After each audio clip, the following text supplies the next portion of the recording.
Bonjour peuple de Dieu du monde entier, c'est agréablement avec plaisir de vous retrouver encore pour une nouvelle vidéo sur votre chaîne YouTube Évangile les 40 TV. Sentez-vous à l'aise, soyez contente d'être édifiés sur votre sainte foi. Ça dépendra de l'heure que vous visionnerez notre vidéo. Alors, anticipativement, je vous dis bonsoir, bonne nuit, bon matin, bon début de semaine. Vous reconnaissez la voix de votre serviteur, apôtre de la moisson, Saka Malangu Rehoboth. Aujourd'hui, c'est dans un thème titré « Soyez innocents comme des colombes, prudents comme des serpents dans ce monde des loups ou dans ce monde des géants. » Innocentes colombes, rusés ou prudents serpents dans un monde des loups ou dans un monde des géants. Alors pour cela, je vais vous inviter à lire Luc chapitre 16, versets 5 à 8. Luc 16, 5 à 8. Et également Matthieu 10, 16 à 21. Matthieu 10, 16 à 21. Luc 16, 5 à 8. Je lis au nom de Jésus. Et faisant venir chacun des débiteurs de son maître, il dit au premier, combien dois-tu à mon maître? 100 mesures d'huile, répondit-il. Et il lui dit, prends ton billet, assieds-toi là vite, écris 50. Il dit ensuite à un autre, et toi, combien dois-tu 100 mesures de blé, répondit-il, et il lui dit, prends ton billet, écris 80. Le maître loua l'économe infidèle ou le gérant malhonnête de ce qu'il avait agi prudemment, souligné de ce qu'il avait agi prudemment, car les enfants de ce siècle sont plus prudents, soulignez ça, car les enfants de ce siècle sont plus prudents à l'égard de leurs semblables que ne le sont les enfants des lumières. Les enfants de ce siècle sont plus prudents envers leurs semblables que ne le sont les enfants des lumières. Je suis à Matthieu 10, Matthieu 10, chapitre 16, 21. Matthieu 10, 16 à 21. Là, je suis d'abord en Louis II, parce que je vais lire deux versions, Louis II et la Bible du Semeur. Voici, je vous envoie comme des brebis, je vous envoie comme des brebis au milieu des loups. Voici, je vous envoie comme des brebis au milieu du loup. Soyez donc prudents comme des serpents et simples comme les colombes.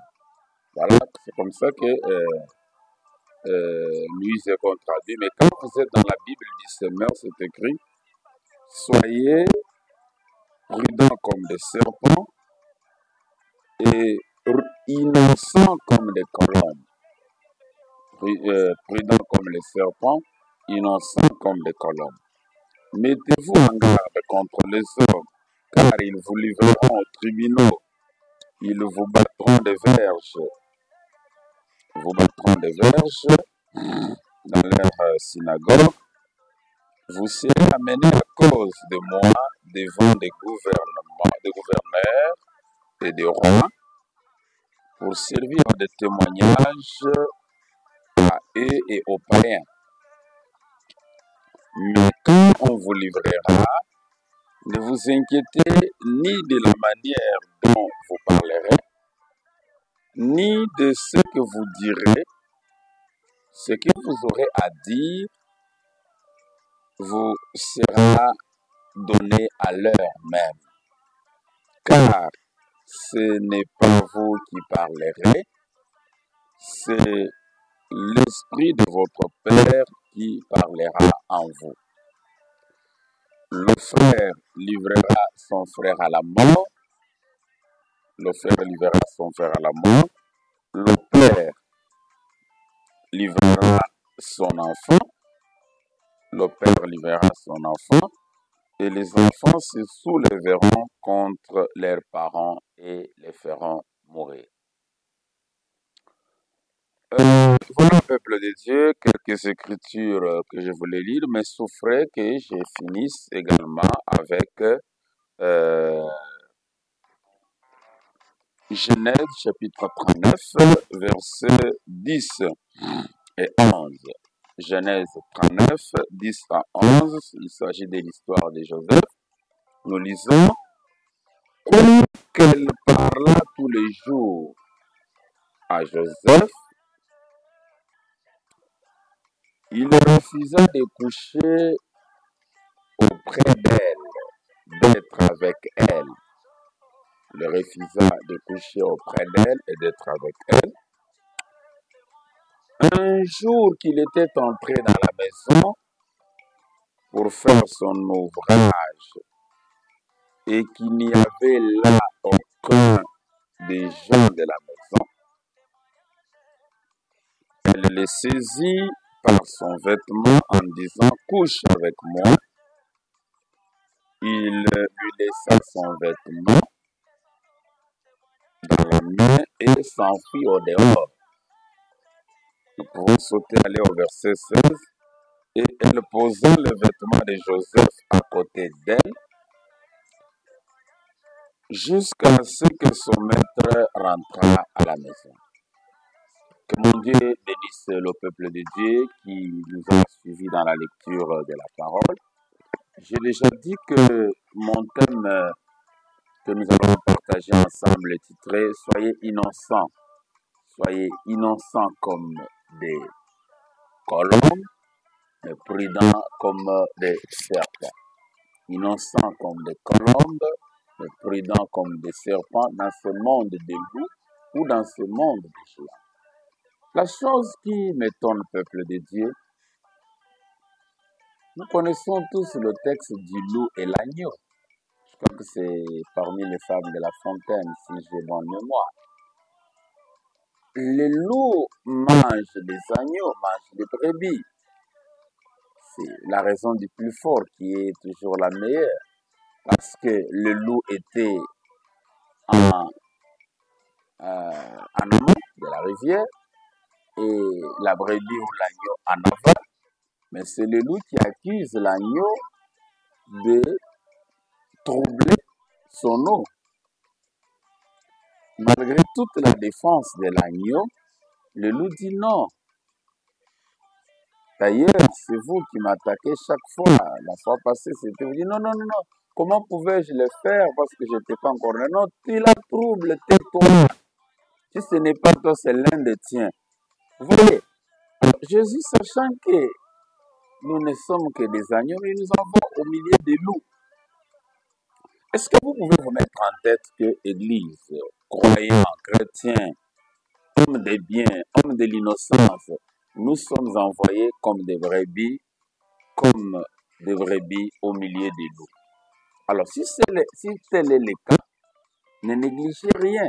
Le même Christ qui nous envoie dit, voici, je vous envoie comme des brebis au milieu des loups. Soyez prudents comme les serpents, mais innocents comme des colombes. Mais qu'est-ce que cela veut dire? Oh Jésus-Christ, tu sais bien que le serpent est une mauvaise chose. Le serpent a du venin, le serpent mord, le serpent tue. Pourquoi tu nous demandes d'avoir la ruse ou la prudence du serpent? Alors, là, je ne comprends pas. Tu voudrais que nous soyons des serpents? Ce serait une chose étonnante parce que le serpent mord. Le serpent venimeux. Nous sommes enfants de Dieu.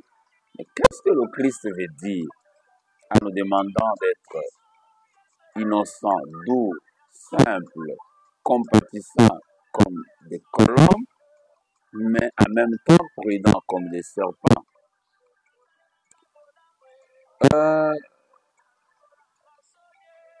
Non seulement ça, le Christ nous rappelle que les enfants des ténèbres sont plus rusés, sont plus prudents que les enfants des lumières. Alors, Jésus veut seulement nous enseigner que ce monde dans lequel nous habitons fonctionne selon la ruse. Ce monde que nous avons appartient aux prudents. Le monde que nous vivons n'appartient pas aux innocents. Le monde appartient aux rusés. Le monde fonctionne selon la ruse. Le monde fonctionne selon la prudence. Le monde ne fonctionne pas selon l'innocence. Voilà ce que Jésus veut nous dire.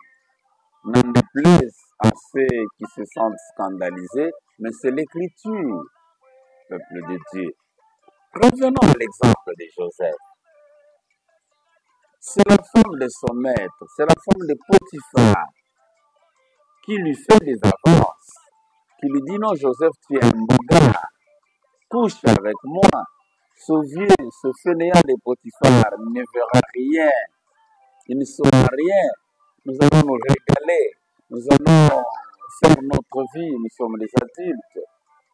Il n'est même pas là, il ne se rendra compte de rien. Non, Joseph dit: non, mais moi je suis innocent. J'aimerais garder mon innocence. Je ne suis pas éduqué comme ça par mon père Jacob. Mon père Jacob m'a dit: non, la femme d'autrui, tu ne toucheras pas. La fille d'autrui, tu ne toucheras pas. L'adultère, la fornication, c'est contre la parole de Dieu. Mais, c'est pas ça, c'est pas fini. La femme insiste. Le jour suivant, elle y revient. L'écriture que nous venons de lire dit: comme elle lui parlait chaque jour, comme elle lui faisait ses avances chaque jour, et que Joseph ne l'écoutait pas. Ça sous-entend que on disait cela à Joseph tous les jours, mais Joseph faisait semblant d'entendre. Et c'était devenu pour lui une habitude d'entendre cette fois. Non, non, comme d'habitude, elle me fera des avances, mais comme d'habitude, je refuserai et ça s'arrêtera là-bas. Mais Joseph ne s'imaginait pas de quoi la femme de son maître était capable. Elle n'était pas seulement capable de lui faire des avances sexuelles, elle qui était une femme, et de surcroît une femme mariée, mais elle était bien pire que cela, elle était bien capable d'aller au-delà de cela. Oh, peuple de Dieu, ne soyons pas naïfs. Ne soyons pas naïfs. Ne pensez pas que le monde des ténèbres ne fonctionne pas selon ce principe de l'innocence. Le monde des ténèbres ne se remet pas en cause. Deuxième exemple, tu es Abel.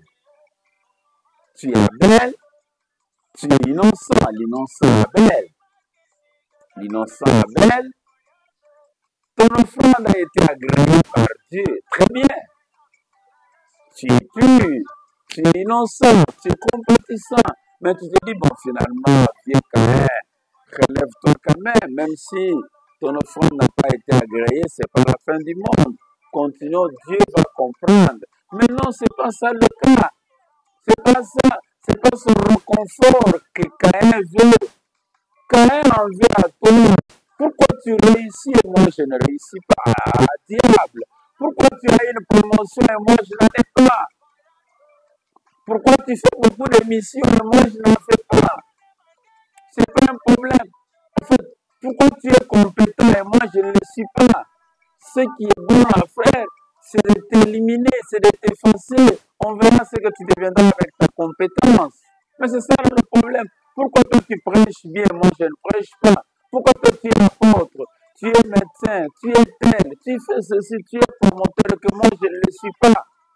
Le problème n'est pas de dire non, Dieu m'aidera aussi. Non, le problème de Caïn, c'est de dire pourquoi seulement toi et pas moi? Et comme c'est seulement toi, alors je vais t'éliminer, je vais te faire disparaître. Mais le naïf Abel pense que Caïn c'est mon frère, Caïn c'est mon consanguin, Caïn turitoka naye muntumbu moya. Ah, naïf Abel. Jusqu'à quand tu seras naïf? Le problème n'est pas d'être sorti de la même matrice d'Ève. Mais le problème est que Caïn t'en veut. Caïn digère mal ce que tu es. Quand tu portes ta petite veste, mais Caïn n'est pas content. Caïn n'est pas content que tu aies pas distingué et que lui soit la journée. Non, c'est ça le problème. Je ne sais pas si tu me comprends, cher téléspectateur. Le problème, et voilà ce que le naïf Abel fait. Même ayant vu que le visage de son frère Caïn n'est pas joyeux, il continue à se retrouver seul avec lui en brousse. Est-ce que tu me comprends là? Est-ce que je te dis quelque chose? Est-ce que je te dis quelque chose? Le problème n'est pas que je vais le coacher, Caïn va se réveiller. Mais le cœur de Caïn est mauvais. Le cœur de Caïn est mauvais. Mais tu continues à aller avec lui seul en brousse. Mais fais-toi accompagner de ton papa Adam, de ta mère Ève. Faites quand même intervenir d'autres personnes qui soient témoins de vos relations. Oh diable, Joseph, le naïf Joseph, tu es la femme de ton maître, te fait des avances. Couche avec moi, couche avec moi. Mais ce n'est pas ça le problème. Tu sais que quand tu vas te retrouver seul avec elle, comme tu as dit, il fera les mêmes avances. Mais cela ne te dit rien. Tu continues à entrer à la maison, sachant qu'il n'y a personne. La Bible le dit, je le dis, il n'y avait aucun des gens de la maison. Mais Joseph se permet d'entrer dans la maison où il y a l'épouse de son maître, qui lui fait des avances. C'est pourquoi qu'il dirait, Joseph continue, ce son-là était agréable à l'oreille de Joseph.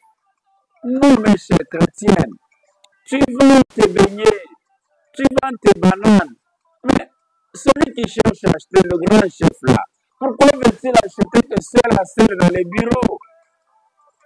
Pourquoi on ferme la porte? Et on te fait l'avance. Demain, tu viens encore vendre en souriant. Qui te dit qu'on a besoin de ton seul sourire? En quoi les bananes achetées seul à seul dans un bureau et les bananes achetées au vieux aussi de tous sont différentes? Non, mais ce sont les mêmes bananes. Mais il y a un problème. Stagiaire, ton médecin directeur, ton chef de bureau, pourquoi veut-il stagiaire femme, bien sûr? Pourquoi veut-il se retrouver seul à seul? Pourquoi ne peut pas accepter que vous soyez même aidé à lui dicter les données qu'on doit encoder? Ah bon? Il y a autre chose. C'est cela. Je ne suis pas venu juger Caïn aujourd'hui. Ah, c'est trop naïf. Je ne suis pas venu parler à Caïn. Je ne suis pas venu parler à la femme de Potiphar pour lui demander de changer. Non, ce n'est pas ça mon problème. Mais mon problème, je suis venu parler à toi, Joseph. Pourquoi tu continues à entrer dans cette maison-là? Pourquoi toi, Abel, tu veux te retrouver dans les champs seul avec Caïn? Mais tu sais que son visage est triste depuis que ton offrande a été agréée. Ah oui, mais c'est ça. C'est ça le problème. C'est à vous, Abel, c'est à vous, Joseph, que Jésus s'exprime en disant, soyez innocents. Innocents, c'est-à-dire, ayez un bon cœur. N'ayez de dette envers personne. Ne méditez de mal pour personne. Ne planifiez le mal pour personne. Oui, très bien.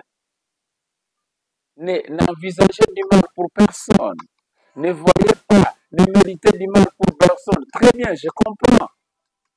Mais pas seulement ça. Soyez aussi prudents comme les serpents. soyez aussi prudents comme des serpents. L'autre écriture qu'on a lue, le gérant malhonnête. Mais cher patron, tu as des soupçons qu'il gère mal, qu'il détourne, qu'il ne fait pas ton bien. Il veut détruire ton entreprise. Mais faites une suspension préventive. Empêchez-lui d'avoir accès aux archives, aux stocks, aux décharges, aux procurations. Toi, tu lui dis seulement non. Qu'est-ce que j'entends dire de toi? On me dit que tu détournes. Rends-moi compte de ton administration. C'est-à-dire, fais-moi l'inventaire. Mais quand il va faire l'inventaire, il comprend, il est prudent, il est malin, il est rusé. Il se dit non. Quand on me demande de faire les comptes, c'est qu'on veut me limoger. Ah bon, qu'est-ce que je dois faire? Toi, viens, tu as la dette de mon maître. Combien lui dois-tu?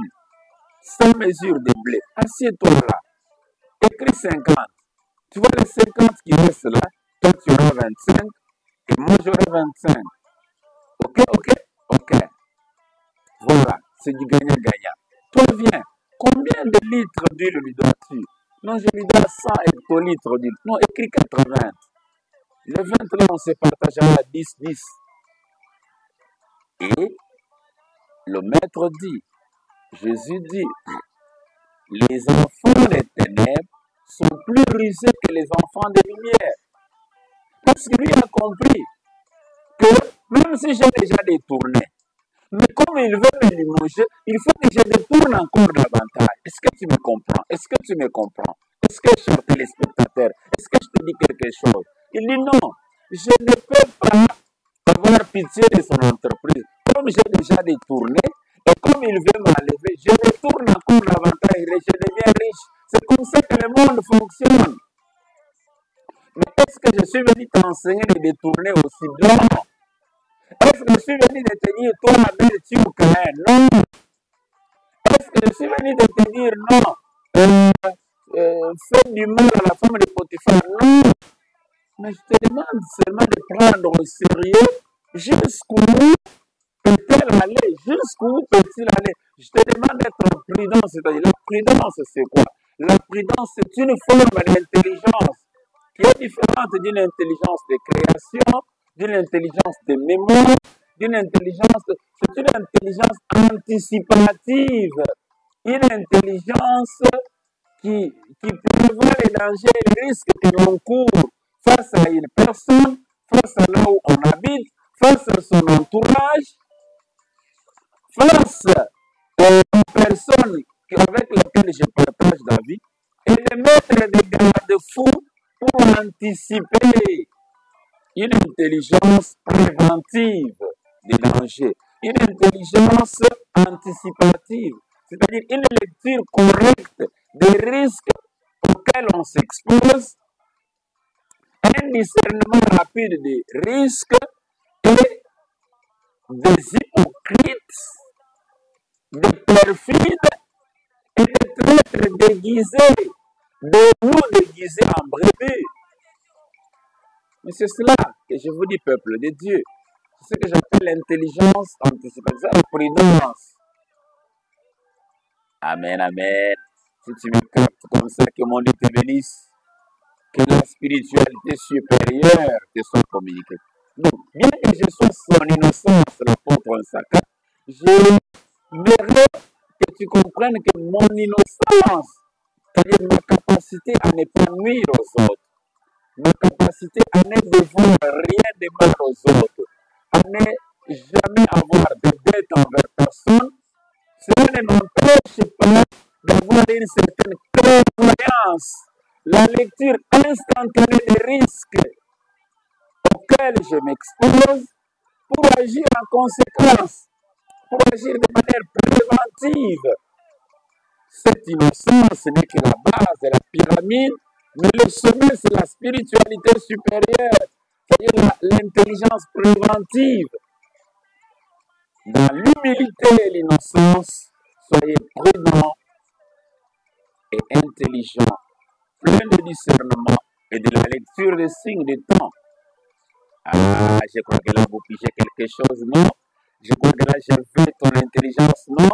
Ah, est-ce que tu peux cesser d'être naïf, peuple de Dieu, et élever ta spiritualité? Voilà.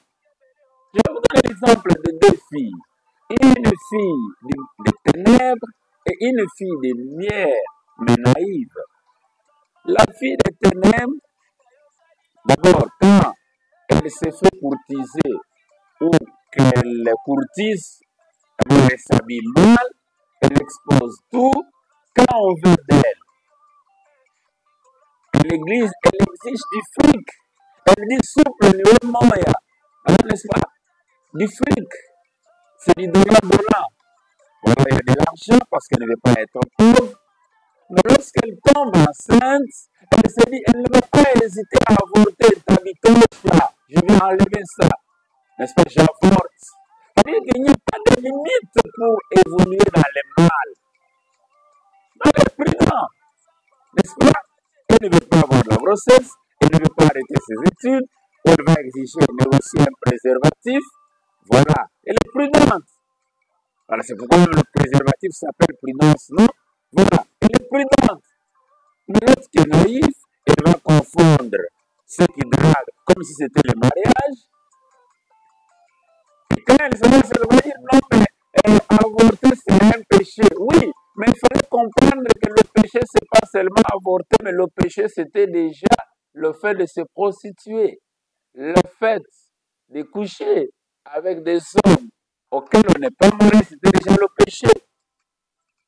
La grossesse là, issue du péché. Voilà. Non, je n'avorte pas.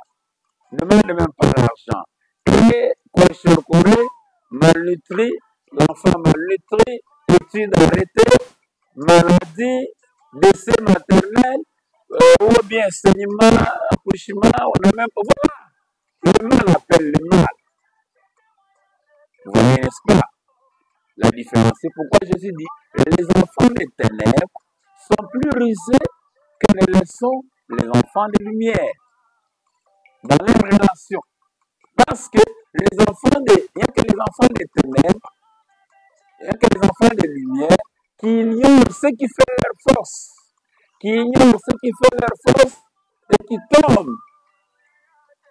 Et après être tombés, qu'ils se souviennent que Dieu existe. Vous voyez, n'est-ce pas?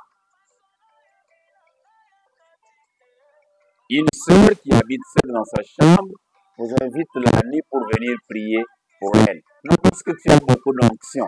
Non, il faut aussi se dire, mais prier pour elle, c'est bien, mais je dois quand même être accompagné au minimum de mon épouse ou de notre frère ou sœur de l'église qui peut témoigner pour moi.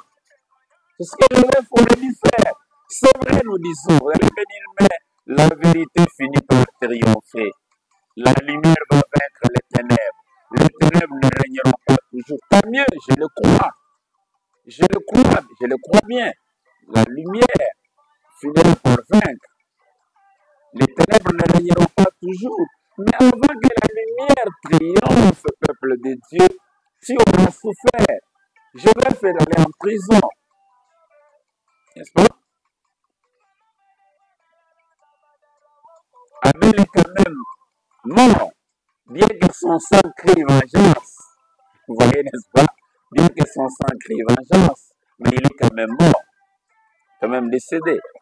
Le gérant là, il a détourné, il a ruiné son patron. Mais la vérité finira par triompher. Oui, la vérité finira par triompher, mais vous allez d'abord reculer. Vous allez d'abord être ruiné. C'est cela que le Christ, Jésus, veut nous préserver en disant innocent comme les colombes, mais prudent comme les serpents. Prudent, c'est-à-dire anticipatif, clairvoyant,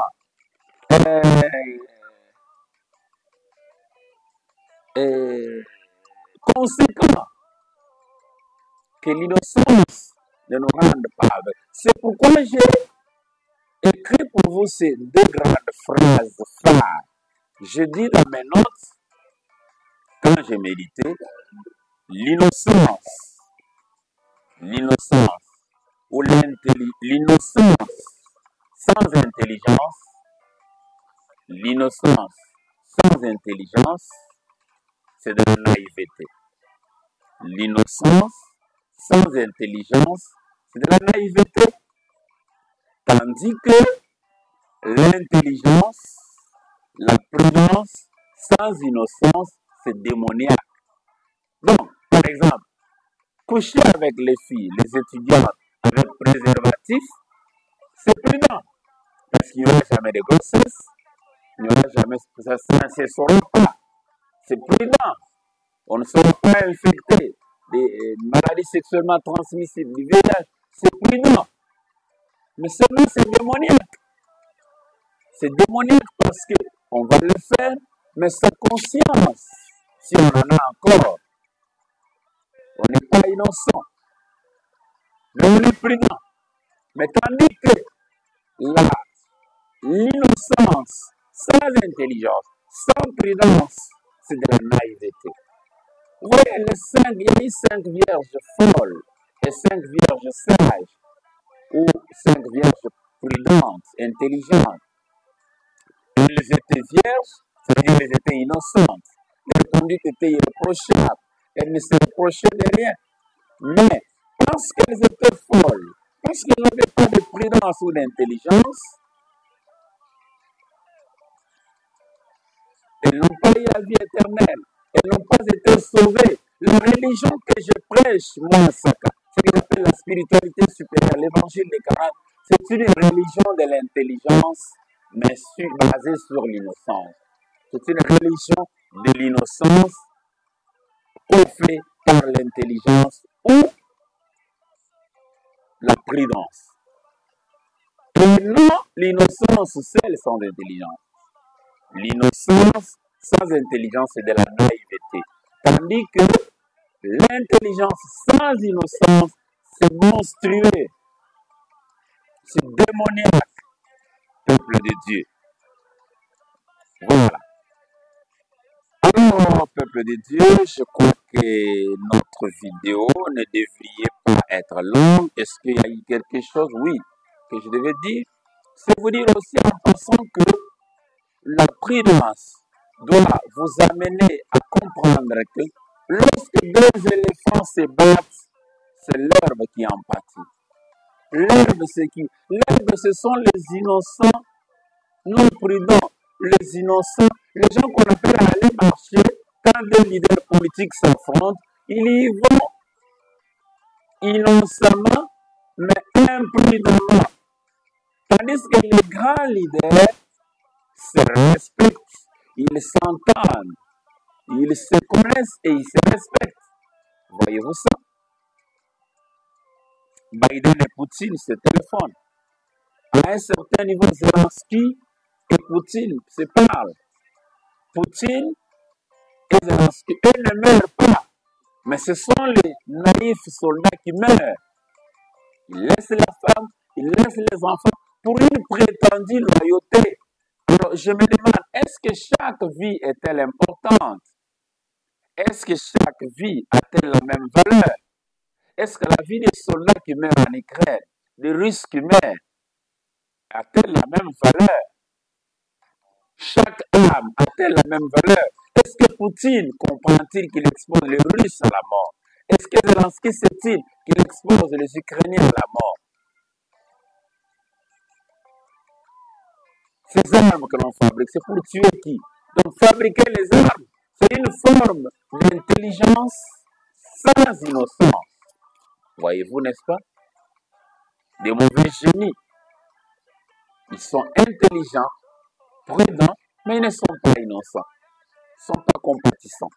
Alors, quelle est l'erreur qu'a commis Joseph? Abel. C'est de penser que l'erreur de Joseph, c'est de penser que comme lui est innocent, comme lui ne veut pas nuire à la femme de son maître, comme lui ne veut pas nuire à son frère Caïn, le cœur de Caïn, le cœur de la femme de Potiphar est aussi compatissant, est aussi innocent, est aussi bon que le sien. Voilà la naïveté. Voilà. Mais pourquoi la femme de Potiphar lâche une preuve fabriquée pour noyer Joseph.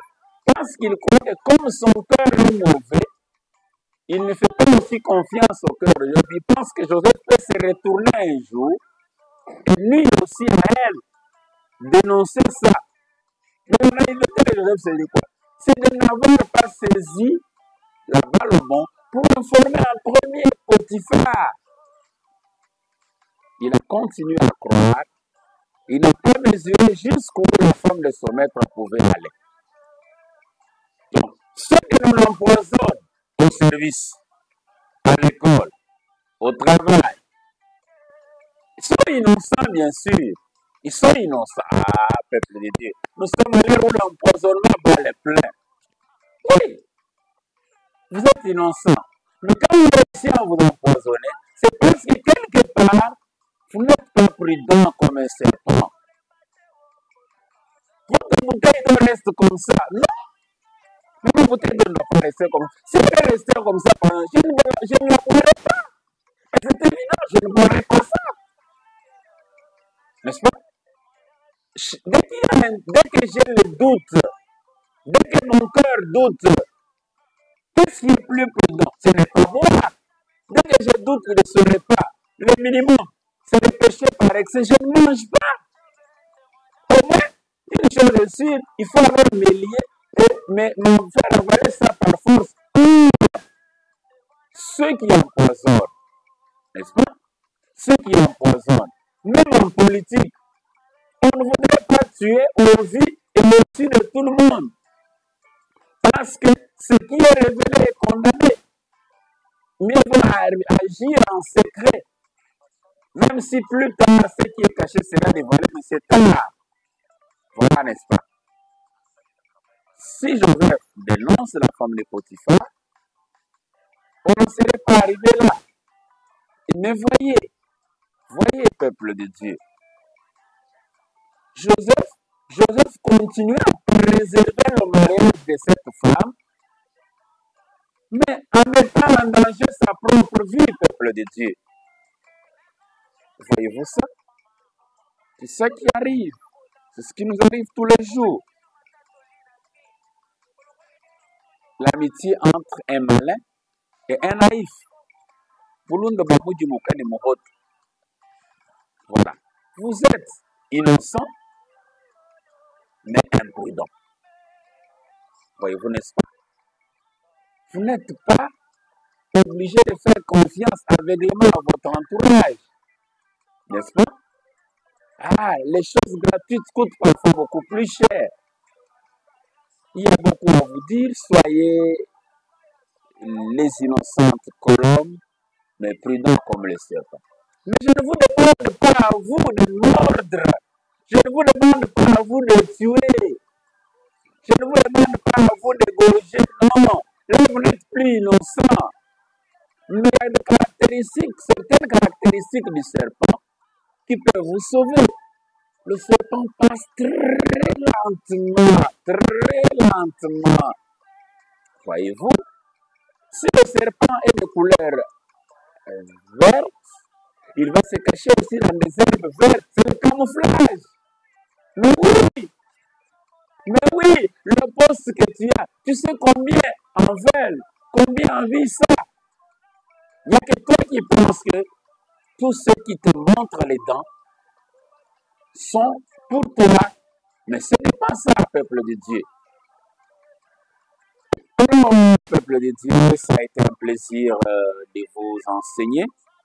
Retenez en résumé que l'innocence sans prudence, l'innocence sans intelligence, c'est de la naïveté. Mais la prudence sans innocence, c'est démoniaque. La prudence sans intelligence, qu'est-ce que c'est? L'intelligence sans innocence, ou bien la prudence sans innocence est démoniaque. Ton cœur n'est pas son cœur, n'est-ce pas? Ton cœur n'est pas son cœur. Ton innocence n'est pas son innocence.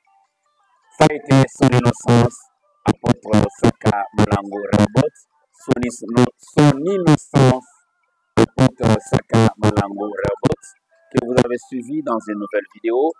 Je pense que ces 40 bonnes minutes vous seront utiles vous édifieront sur votre sainte foi et vous empêcheront désormais, bien qu'étant innocent, de tomber dans les pièges du diable, dans les ruses sataniques. Au nom de Jésus 40, que mon Dieu vous bénisse. Vous voulez nous contacter, vous voulez nous soutenir, nos numéros WhatsApp sont également Orange Money, M-Pesa. Ce sont des mobiles money, vous pouvez nous soutenir. Faire de telles vidéos nous demande de la concentration, des moyens, des mégas. Vous voulez que nous continuions à vous édifier sur votre sainte foi, soutenez-nous. Ne pensez pas que d'autres le feront à votre place. 085 24 84 758. 085 24 84 758. 082 709 42 83. 082 709 42 83. 082 709 42 83. C'est M-Pesa, c'est Orange Money, c'est en même temps WhatsApp. Vous serez toujours les bienvenus. Que mon Dieu vous bénisse, vous qui nous avez suivis. Ciao, bye bye et à la prochaine. N'est-ce pas? Bye bye. Très bientôt pour une nouvelle vidéo sur Évangile des 40 TV. Vous êtes